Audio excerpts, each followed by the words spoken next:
Right now I'm on Rottnest Island and this is a quokka. I'm going to be reviewing the Gossamer Gear Silverback Backpack. He certainly seems to like it and I definitely do too. Gossamer Gear has been at the forefront of the ultralight backpacking movement for almost 20 years. They make excellent lightweight backpacks, shelters and accessories. The Silverback 50, just a few quick specs. It is a 50 litre backpack.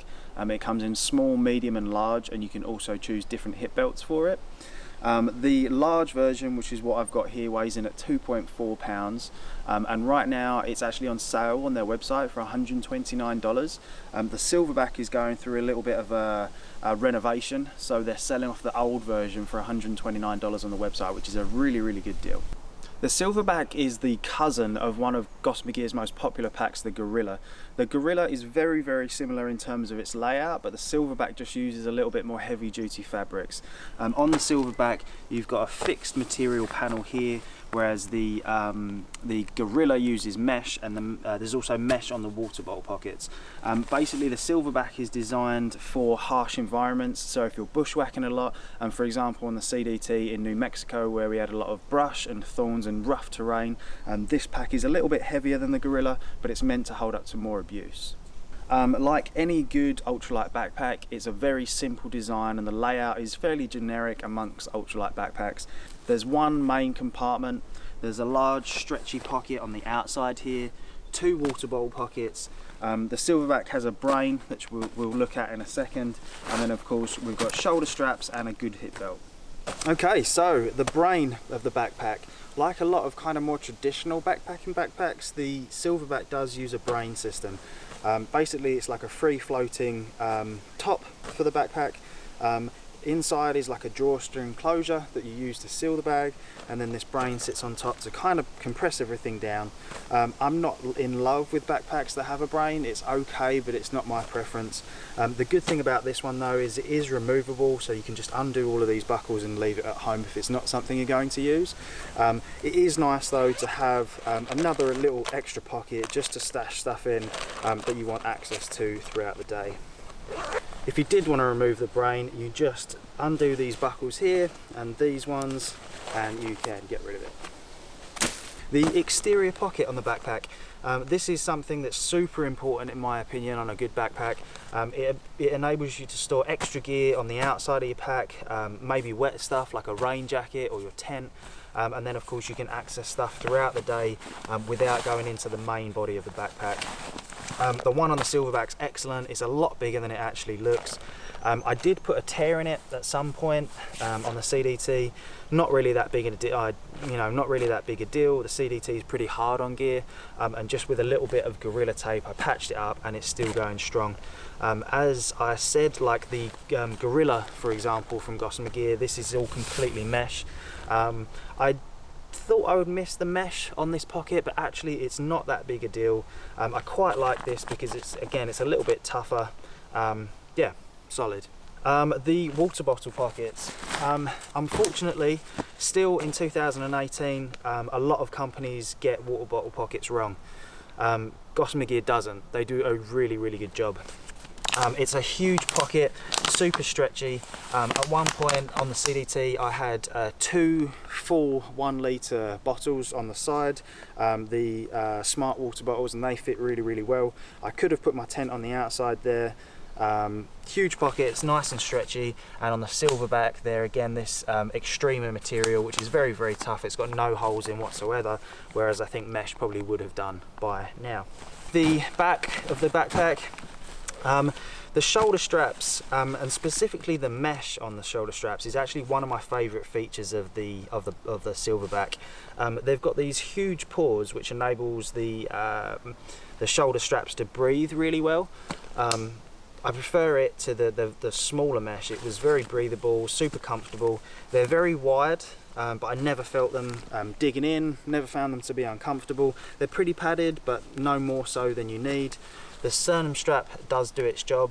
I actually didn't use the sternum strap whilst hiking. I used a product called the Keyhole, which I'm going to get a link to below, which is an excellent product that basically acts like a sternum strap, but enables me to hold my camera on my chest in front of me, giving me really quick access on trail. I love that.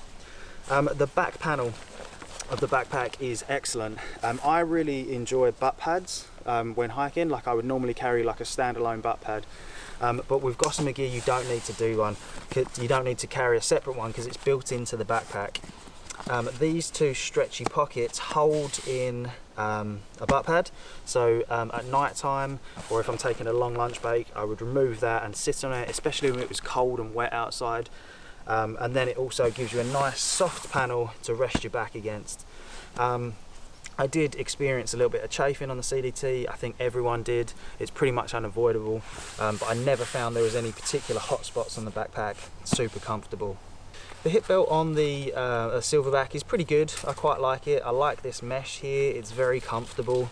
The pockets themselves, they're pretty good. I wish they were a little bit bigger, but I was able to get a good amount of stuff in there.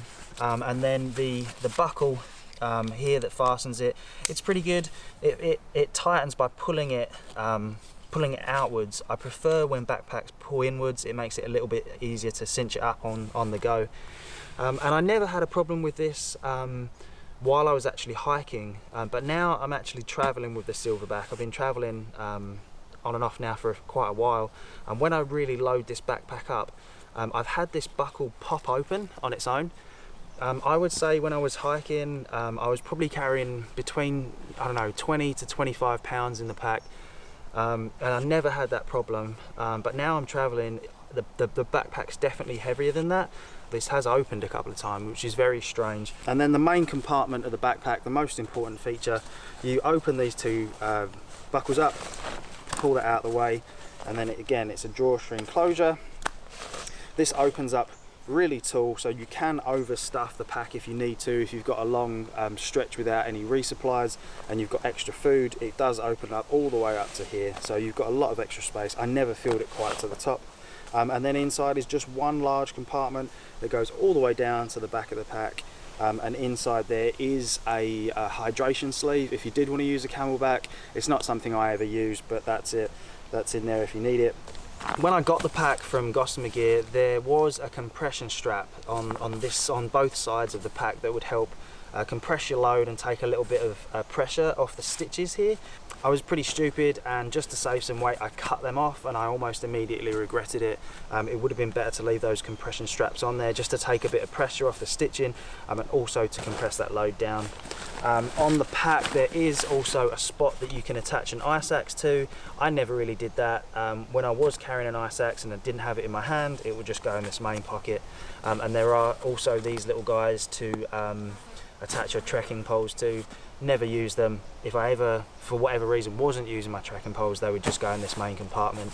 To be honest, I should probably just cut these off to save a little bit of extra weight. The bottom of the pack is that heavy duty extreme material. There's no signs of wear whatsoever. It's still going strong. There's no load lifter straps on the Gossamer Gear packs. I would quite like that, because I do like load lifter straps. I feel like it helps dial in the fit a little bit better, and just pull the pack into your body a little bit more. And then I would get rid of the brain, which is exactly what they're going to be doing. I don't really like brains. They're kind of fiddly and annoying. Not my favourite thing. Okay, so the Silverback from Gossamer Gear is now definitely my go-to backpack for ultralight backpacking and for lightweight travel as well. I probably could go with a slightly smaller backpack with a smaller capacity, but I like this kind of 50 litre region for two main reasons. One, because if I am on trail and I need to carry extra food for a section, or I need to carry more warm layers, I don't have to fight to get all my gear in the backpack. And then also for travel, I don't like to own like multiple different backpacks for different purposes. I kind of like to have one or two backpacks that can cover a lot of things and do a lot of things. And with a backpack like this, it's a little bit heavier duty. It can handle more of a load. So now I'm traveling in Australia and Asia, and I've got a lot of stuff with me. So this is my checked item. It takes all of my clothes and all of the stuff that I don't need with me on the plane, and I'm not afraid to check this bag in. It's heavy duty enough that I'm not afraid that it's going to break in transit, whereas some of the ultralight backpacks I'd be more worried that it would break in transit. As I said, if you are looking to save a little bit of money, the pack is going through a redesign, so this version is on sale on the website right now. I've spoken to Gossamer Gear, and the main changes in the redesign is the lid here. They're doing away with the brain system, and it's going to be more of the flap style lid that's been famous on the Gorilla for a while, and then a few other small changes that they're going to make. Once that pack comes through, I'll probably do an update video and share with you those new redesigns. I hope you enjoyed the video. Do me a huge favour if you did, like it and subscribe to my channel for more videos. Thanks for stopping by. See you in the next one.